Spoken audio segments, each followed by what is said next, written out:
Tout-Puissant. Amen. Celui qui demeure sous l'abri du Très-Haut. Bon. Si on essayait un peu de décortiquer cela. Que veut dire demeurer? Rester continuellement. Si je dis par exemple, je demeure au 90-19 avenue Pierre de Coubertin, est-ce que c'est juste? Oui. Est-ce que vous allez chez Maxi des fois? Est-ce que vous demeurez là-bas? Mais la Bible dit celui qui demeure à l'ombre sous l'abri du Très-Haut. Ça veut dire que tu habites là-bas. Ça veut dire que tu vis là-bas. Donc, celui qui demeure à l'ombre du Très-Haut, sous l'abri du Très-Haut, repose à l'ombre du Tout-Puissant. Je l'ai le verset. Celui qui demeure à l'abri du Très-Haut repose à l'ombre du Tout-Puissant. En autre terme, il est en train de dire que celui, en d'autres termes, qui vit, c'est comme c'est devenu ton style de vie. Tu es à l'église aussi souvent que tu peux être. Tu pries aussi longtemps que tu peux prier. Tu fais toutes ces choses. C'est à ce moment-là, en d'autres termes, que tu vas reposer à l'ombre du Tout-Puissant. Et des fois, nous lisons les versets et nous le lisons juste comme cela. Mais il dit celui qui demeure sous l'abri. Le mot demeurer veut dire que tu habites là. Ça fait partie de toi. Ça devient, en d'autres termes, c'est en toi. Parce que beaucoup de gens veulent juste les bénédictions de Dieu. Ils veulent la main de Dieu, mais ils ne veulent pas la face de Dieu. Mais je vais vous dire une chose. Dieu n'est pas dupe. Dieu est très sage. Il est appelé l'ancien des âges. On ne peut pas tromper Dieu.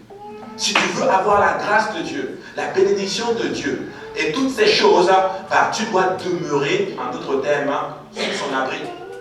Si tu ne demeures pas là, tu ne peux pas être, en d'autres termes, tu ne peux pas bénéficier des autres bénédictions qui viennent après. Est-ce que ce que je dis fait du sens? C'est la Bible. C'est vraiment clair, c'est comme ça que c'est écrit. Et des fois, certaines personnes qui ne viennent pas à l'église, mais dès qu'ils ont un problème, ils vont prendre ce verset. Celui qui demeure à l'ombre du Tout-Puissant, sous l'abri du Très-Haut, repose à l'ombre du Tout-Puissant. Tu n'as pas compris le verset. Il dit que tu dois d'abord venir chez moi, tu passes du temps chez moi, tu restes même chez moi, je vais même te donner un endroit, je vais même te donner probablement un ministère, je vais peut-être commencer à t'utiliser un peu là. Peut-être tu vas commencer à jouer, ou peut-être tu vas commencer peut-être d'abord à nettoyer. Après, tu vas commencer maintenant à ranger les micros. À un moment donné, tu vas peut-être commencer à enseigner à l'école du dimanche. Et puis peut-être bientôt, tu vas commencer peut-être à chanter. Et puis à un moment donné, tu vas commencer à diriger. On va commencer à te faire, ok, tu vas diriger l'évangélisation, le groupe d'évangélisation de tel groupe. À un moment donné, on va te faire enseigner une étude biblique. Et puis un jour, on va te faire prêcher. Et ça commence à devenir en toi. Tu commences en d'autres termes à demeurer, ça devient partie de toi. Tu commences à prendre part à cela, tu commences à réaliser c'est quoi en d'autres termes. Mais il y en a qui veulent arriver et vouloir toutes les bénédictions de Dieu. Ça ne marche pas comme ça avec Dieu. Amen. C'est juste logique. C'est pas moi qui le dis, c'est vraiment la Bible qui le dit. Il dit, je dis à l'Éternel, mon refuge et ma forteresse, mon Dieu en qui je me confie. Et David sait ce qu'il est en train de dire ici. Écoutez, David a vraiment eu une expérience avec Dieu. Il a eu vraiment une relation avec le Seigneur. Et là, il dit, je dis à l'Éternel qui est mon refuge. Mais regardez, il y a vraiment un lien entre les deux versets. Donc, pour appeler même l'Éternel ta forteresse, il faut que tu demeures sous son abri. Sinon, il ne peut pas être ta forteresse.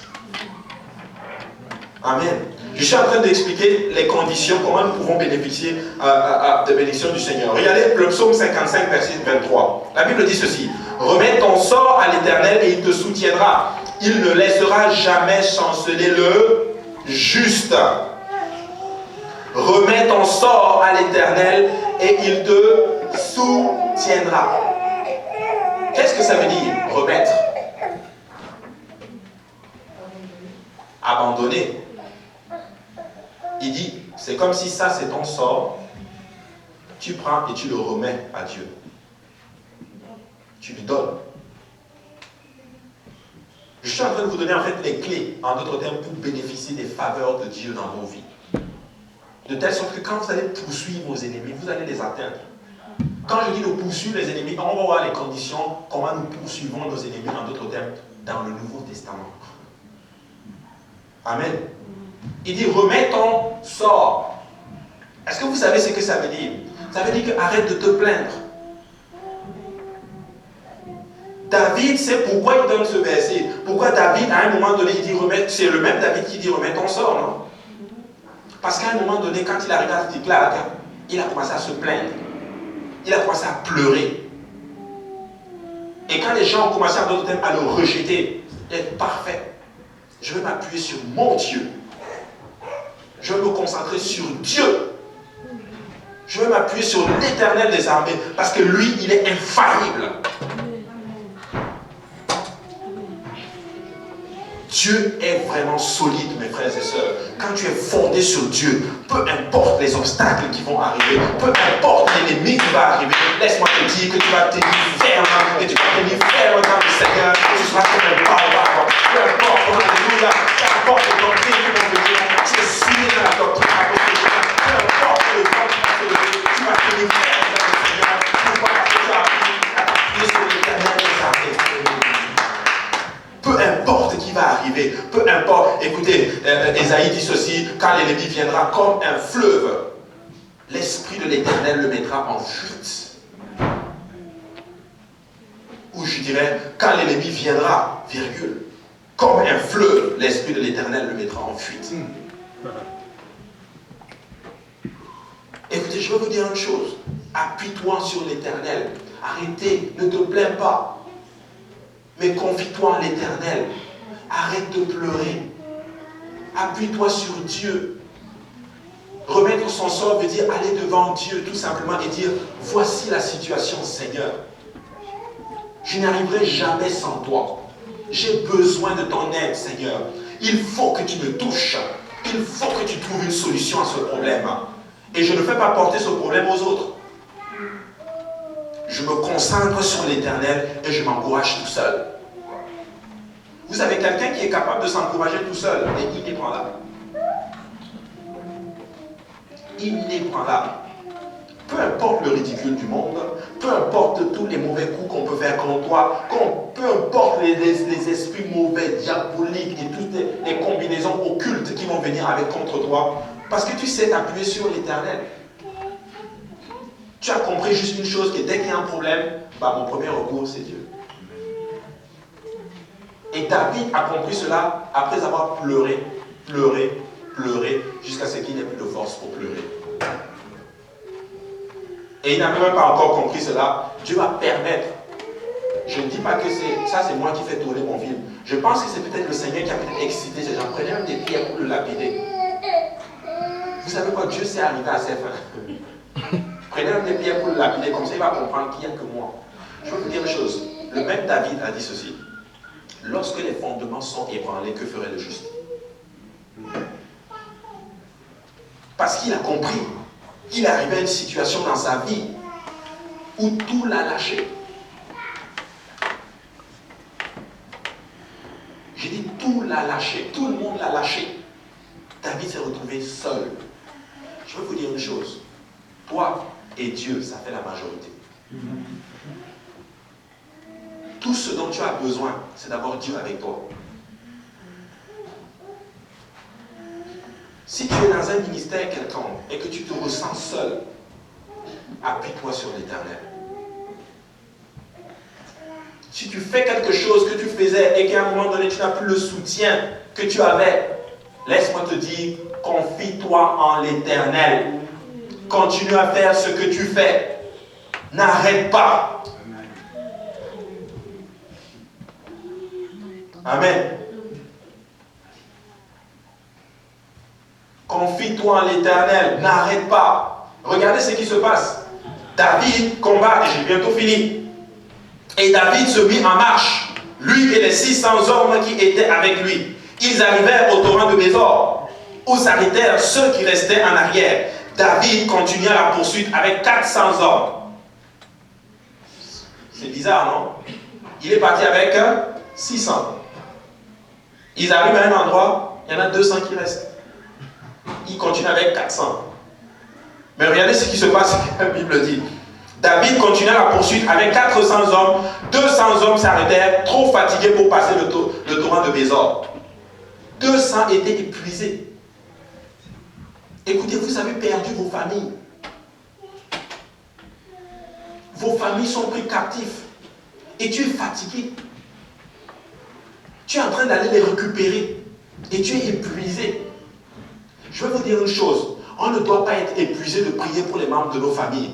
Je suis en train de poursuivre mon ennemi parce que je sais que je vais les atteindre. Je ne peux pas arriver à une place au torrent de Bésor et je dois m'arrêter parce que je suis épuisé. Je ne peux pas arrêter de venir à l'église parce que je suis épuisé. Parce que je suis en train de poursuivre mon ennemi. Parce que je vais les atteindre. 200 hommes sur 600. Ça fait un tiers. Un tiers de la population ont déserté les lieux. Ont déserté le combat.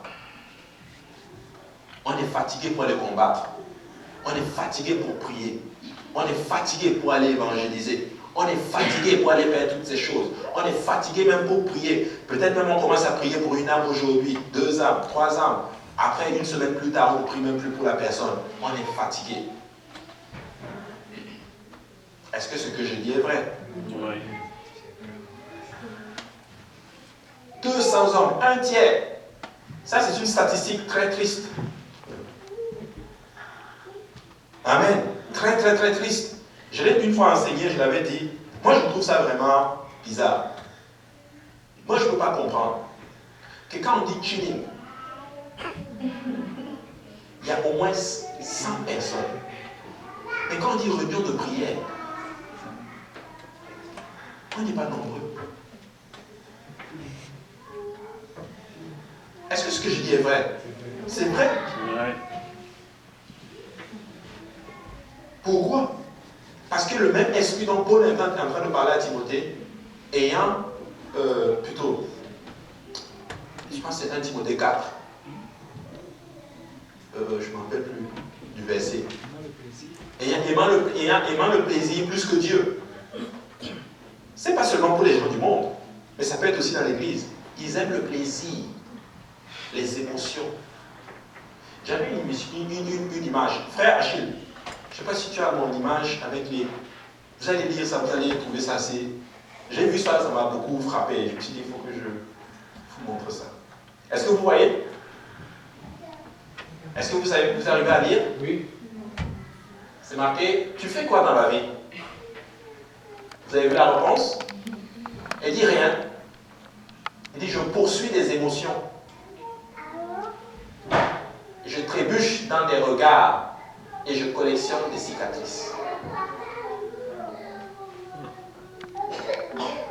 Est-ce que vous comprenez un peu ce que je dis? Elle poursuit juste les émotions. Amen. Les émotions. C'est qui? Et des fois, nous arrivons à cette place où ce que nous aimons, c'est les émotions. Je ne sais pas si vous voyez ce que je suis en train de dire. On poursuit plus les émotions. Et les regards, et quand on voit les regards des gens, ou certains regards de certaines personnes font que nous trébuchons. Dans ta marche avec Dieu, le regard de certaines personnes peuvent te faire trébucher de ta marche. Parce que tu marches, tu vois par exemple une de tes amies, par exemple dans le monde, qui marche de telle façon, qui a telle chose dans ta vie, et toi tu trébuches. Et la Bible dit, elle dit qu'elle collectionne quoi? Les cicatrices. Je vais vous dire une chose. Il faut que tu te concentres sur Dieu. Il faut que tu te concentres à un point que ce qui se passe autour de toi ne t'affecte pas